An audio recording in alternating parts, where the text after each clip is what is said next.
Now ever since solar energy has come out, I have been dying to see if I could turn it into a wine. And well, today is the day. Now, everything has been sanitized previously. I didn't get footage of that because I'm by myself today. But everything has been sanitized, so let's get started.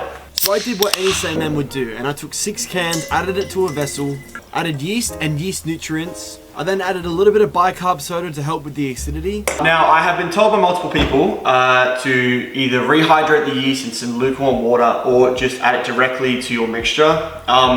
The guy who we purchase our stuff off locally, he's been doing it for years and years. He is the one that told us to just add it straight to the mixture to limit the amount of contamination that could possibly go wrong. So I'm going to take his advice, although he'd probably think it's heresy what we do with the yeast we buy from him, but game is game. So what we do, we put it in, we give it a good little spin, and what will happen is it's going to bubble to around about the alcohol content that we're going to be seeing or expecting from here. And we're looking at 100,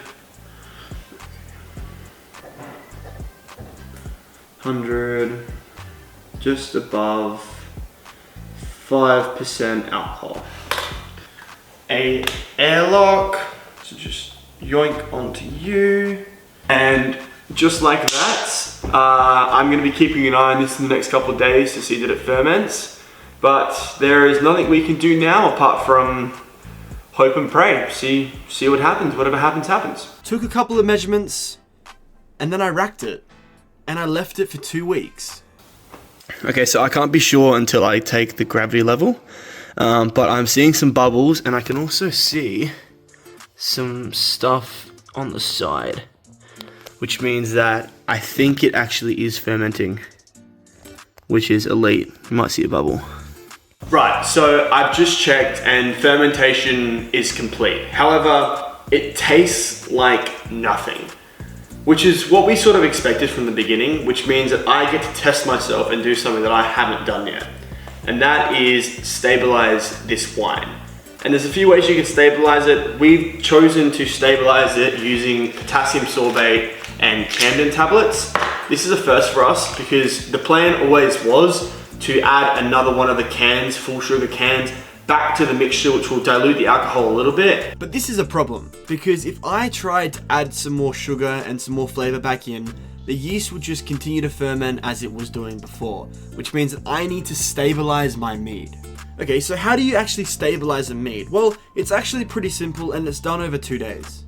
First, you need to crush a Camden tablet, and then 24 hours later you can add your potassium sorbate. And only after you do that can you add some more flavors to the mead.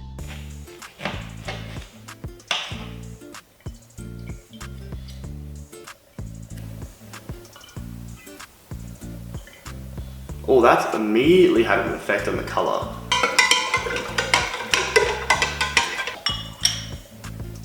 Oh, that smells good. That smells good.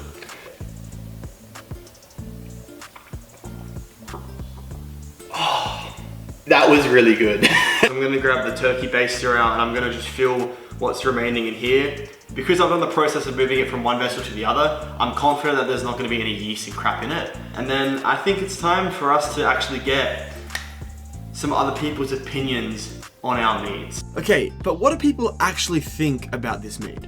They've been eyeing this one. This is my Solar Energy mead. Now this is the only mead that I have stabilized and batched because it was so dry. So essentially it fermented, all the sugar was gone, and so when you drank it you couldn't really taste anything. Because believe it or not, all of the lime and lemon that you taste in Solo is just sugar. So I've added back in some cheaping up lemon and lime taste, and I've added in a bit more honey to give it a bit more of a sweeter taste.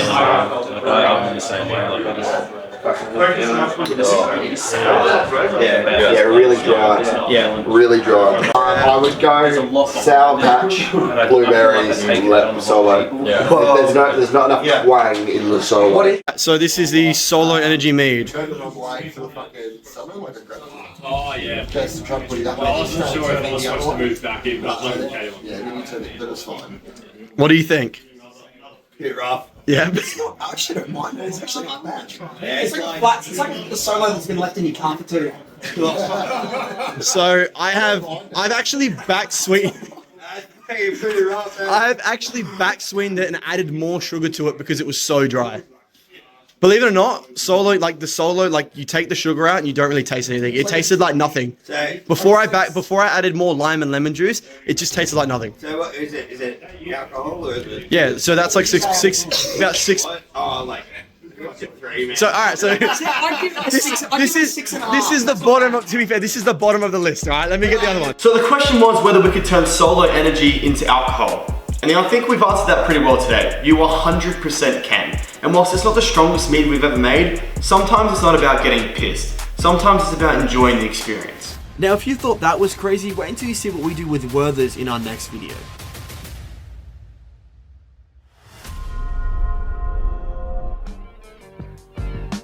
Just waking up in the morning, gotta thank God. I don't know, but today seems kinda odd.